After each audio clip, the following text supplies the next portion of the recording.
जुल्फे लहरा कर शफी जान जब उतर कर हेलीकॉप्टर से टिक टॉक्स बनाता है, और जब सुहेल अफरीदी का भाई 5 गाड़ियों के प्रोटोकॉल्स लेकर पूरे सूबे में दंदनाता फिरता है, तो उस वक्त ये प्रोटोकॉल नहीं होता। उस वक्त हमारे कौमी खजाने से पेट्रोल पर खर्चा नहीं होता। और अब जो प्रिविलेजेस ये लेने के लिए जा रहे हैं, जिसमें इन्हें बी ग्रेड की सिक्योरिटी भी चाहिए, ताहयात इनको पासपोर्ट्स भी चाहिए, डाक बंगले और गेस्ट हाउसेस में फ्री स्टे भी इनको चाहिए, और इनकी मर्जी से असम्बली में लोग आएंगे भी और जाएंगे भी। तमाम बातें जो मेरे साथ बैठे मेरे भाई इख्तियार वली साहब ने की हैं, उन्होंने हर चीज़ को इस मुद्दे को बड़े अच्छे तरीके से बयान किया, जो कल का इन्होंने करारदाद पेश की है अपनी असम्बली में।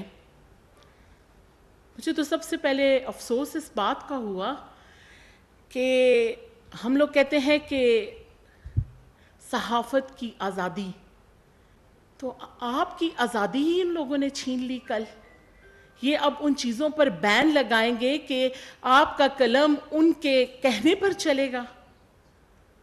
मुझे तो अफसोस इस बात का हुआ कि हम सहाफ़त की आज़ादी के जब नारे लगाते हैं, पूरी दुनिया में सहाफ़त को एक मकाम दिया जाता है, और उन्होंने सहाफ़त से ही उसकी आज़ादी छीनने के लिए एक बिल पेश कर दिया है कि हम आपके कलम को भी अपनी मर्ज़ी से चलाएंगे। इनकी इन मर्जियों ने जो साफ चली, शफाफ चली के जो नारे लगाए थे, उसने खैबर पख्तूनख्वा की 15 साल से जो हालत की है, मैं तो कहती हूँ हम गुलामी की जंजीरों में जकड़े पड़े हैं। निज़ाम सेहत की जहाँ तक बात चली, तो उसमें आप हेल्थ कार्ड्स की बात करते हैं।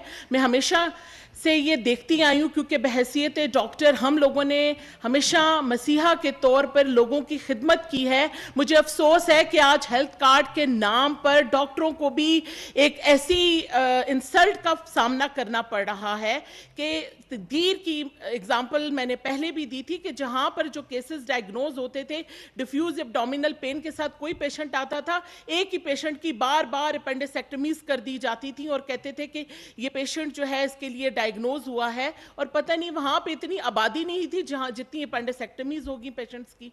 जो मेडिकल सेंटर्स का क्राइटेरिया था, वहां पर उस क्राइटेरिया के मुताबिक जिस पर हेल्थ कार्ड मिलना था, वहां पे एक एक कमरे का जो मेडिकल सेंटर था उसको हेल्थ कार्ड दे दिया गया कि जाओ मनमोजी करो।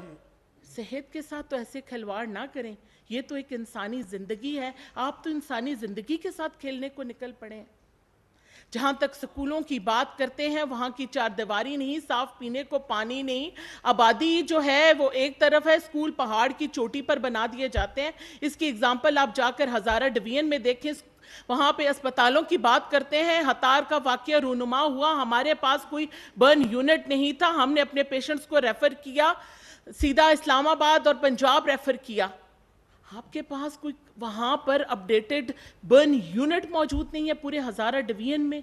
आपके पास एक टर्शरी केयर सेंटर है एबटाबाद में, जिसको अभी तक आप उसमें कोई बेहतरी नहीं ला सके, उसमें कोई अपडेटेड कार्डिक यूनिट नहीं अच्छे तरीके से मुतारिफ करा सके। वहाँ से कैबेज होने के लिए पेशेंट को रेफर टू इस्लामाबाद कर दिया जाता है। हरीपुर में कोई हॉस्पिटल नहीं है, जो हॉस्पिटल है उसमें रेफर टू एबटाबाद की पर्ची दे दी जाती है। तो सुनाए कौन सी दास्तान हम आपको सुनाएं? अब आप खैबर पख्तूनख्वा को और किस थाने पे लेकर जाना चाहते हैं? आप ये कहते हैं कि प्रोटोकॉल्स, तो आज प्रोटोकॉल कौन ले रहा है?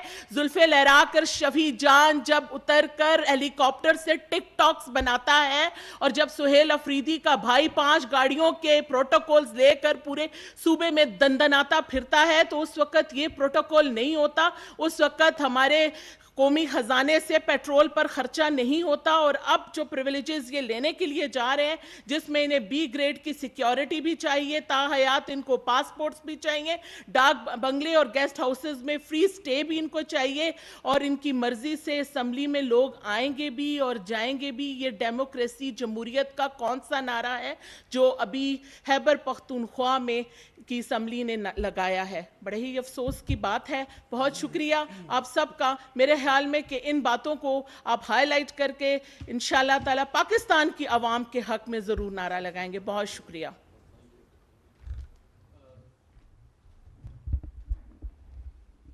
कोई सवाल हो तो हम कर सकते हैं, अदरवाइज